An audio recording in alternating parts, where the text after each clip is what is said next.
We gather today in celebration of life, in particular of those whose time with us has ended. Though their lives may have had lots of ups and downs, and at some points they would have endured the traumatic experience of homelessness, remember these human beings who were part of families, co-workers, associates, partners, spouses, friends. We think of the gifts they at one time offered our community, their personalities, their passions, their pursuits, their pain and their brokenness, and the challenge and opportunities for doing better that their very lives brought to this city.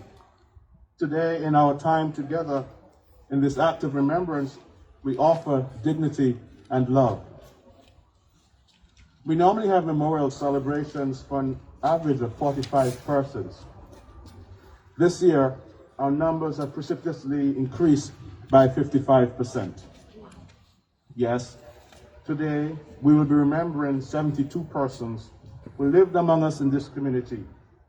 We will also remember their companion animals who brought unconditional love and solace to their existence.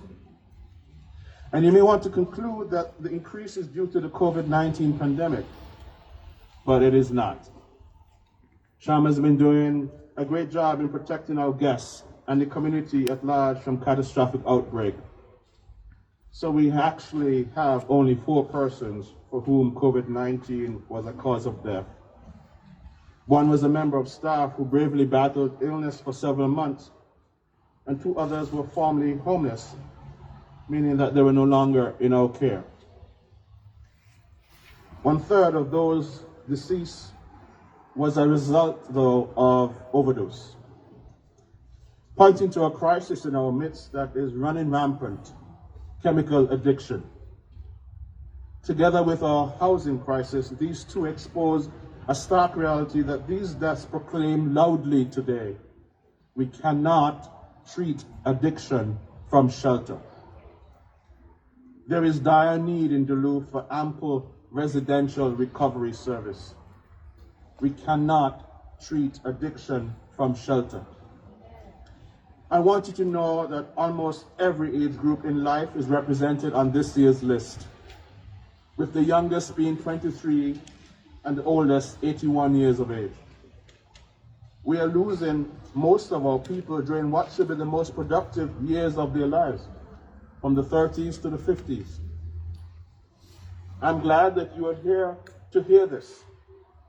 I'd like you to think on these as we go through today's ceremony, commemorating those sons and daughters of the Northland.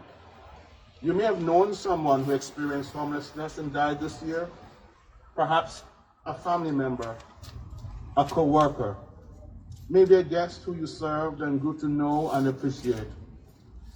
I came to see a judge you today knew because anyone, not because you knew anyone experiencing homelessness who died this year, but because you care. Really? Whatever the motivation is, I'm glad you are part of this assembly. Here on the steps of this hall, in the city of Duluth, in the presence of our God of all creation, Mother Earth and Father Sky, we acknowledge those ancestral spirits present today. We welcome us all as we engage in this time of honor, dignity, and remembrance.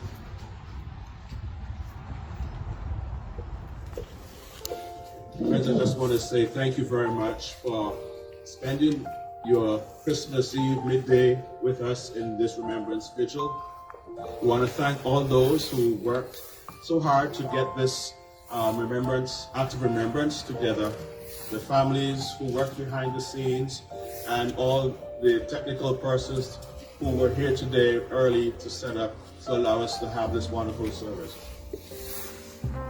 You have said and you have prayed, committing yourself to remember these persons. You carry the names of these individuals with you.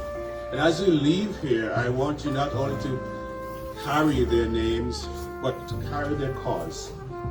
And to remember that we have over 1,321 households here in Duluth who are without homes. And we are going to have to advocate. We will be calling on you to lend your voice and lend your actions in solidarity with these persons who have passed and with those who are yet alive. We do not want to have to come here every Christmas Eve to have an act of remembrance. And so it's up to us who are alive to be able to carry forward the work that is necessary to make sure that we reduce homelessness in our city, to make sure that folks who may happen to fall into homelessness may have the necessary avenues and support so that their episode of homelessness will be brief and non-recurring. We will be calling on you for your support. We have a plan that's ready and being rolled out. You'll be hearing more about it. But in the meantime, go to steppingonduluf.org and you can read about it. And you will see the plans that we have in place for the next 5 years that will bring about increased housing for persons who are experiencing homelessness, from those who are camped outside, to those in need of treatment and recovery, to those who are on their way towards re-entering and re-engaging society. And thank you so much. Remember, to carry the name, we carry the cause. Have a good Christmas.